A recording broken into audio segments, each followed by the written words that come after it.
September 11th, 2001.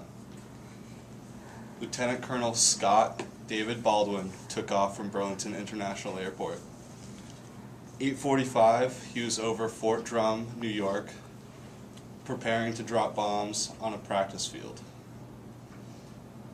At 8:45, he received a message saying that a plane had struck the World Trade Center.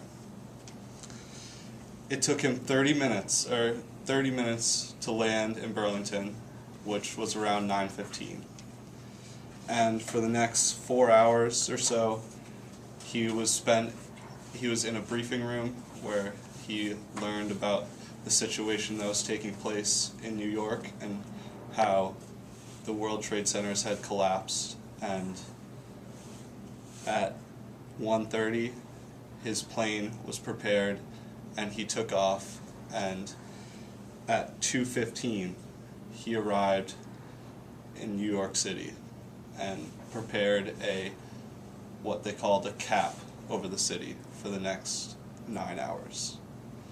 This cap stayed in place for 123 days, and it was all due to the Vermont Air National Guard and their work over the city. His responsibility was to make sure that no planes entered the airspace, and he was forced to intercept multiple airplanes that were coming over New York and make them land at JFK. So all these things are due to the Vermont Air National Guard and my dad and his work that he's done in the defense of America and our state and our country. And because of this, I want to talk to you about why F-35s are needed for the Vermont Air National Guard. So after my speech, you will understand the importance of the Vermont Air National Guard and all the work they do in Vermont and across the country and across the world. You will understand the need for the F-35s in Vermont and their basing here in Burlington, and you will understand the need for the Air Force and all the work it does across the world and here in Vermont. So first of all, the importance of the Vermont Air National Guard. So in the Air National Guard, there are pilots, mechanics, there are grounds crew, there are officers, there are firemen, there are multiple jobs that you don't even think of when you think of a Vermont Air National or an Air National Guard unit. There are over 1,100 jobs with a salary of $53 million. If that was lost, it would be $1 billion in the next 15 years lost to Burlington's economy. And these services that they provide the firefighting services and rescue services for the airport and the surrounding area. They also provide much needed natural disaster relief that we obviously all experienced during Hurricane Irene, where much of the state was flooded and there was no relief except for the Air National Guard, and they helped thousands of people get their homes and get them to safety. And the obvious one is defense, and that was my first real look at how the Air National Guard defended our country, because my dad was the first jet in the air during 9/11. So it was a huge day in our history, but it showed how much the Air National Guard prevented more attacks from happening on that day. So the reason the Air National Guard, or the Vermont Air National Guard, is in jeopardy is because they use the F-16, which is an outdated airplane and is going to be retired in 2020.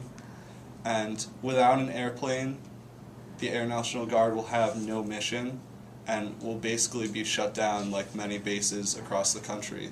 For example, Plattsburgh a few years ago was just shut down and all those jobs were lost to that area. So I really don't want that to happen in Vermont and in Burlington, and that is why we need the F-35 to be based in Burlington, Vermont.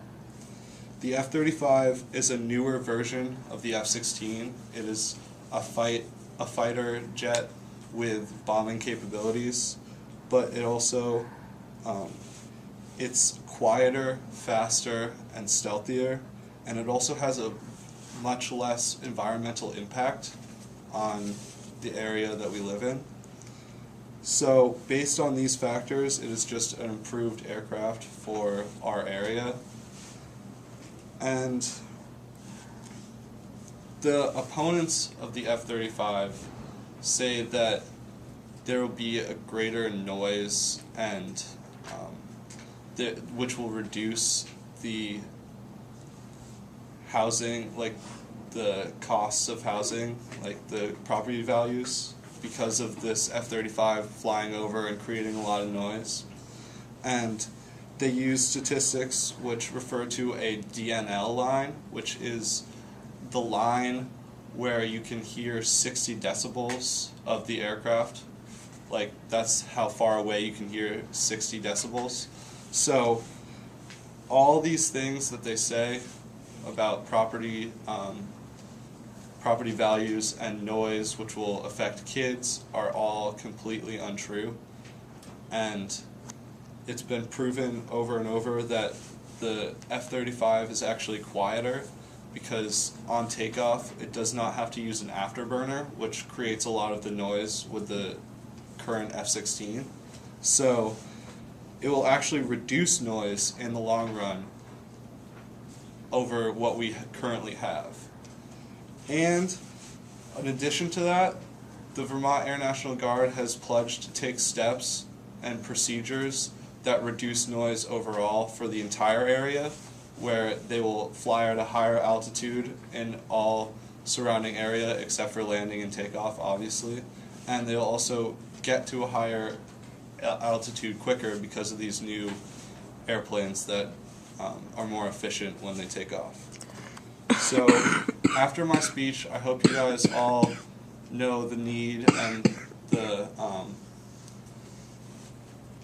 importance of the Vermont Air National Guard and the importance of having the F-35s based here, and hopefully you will all support the F-35 basing now that you've heard my speech.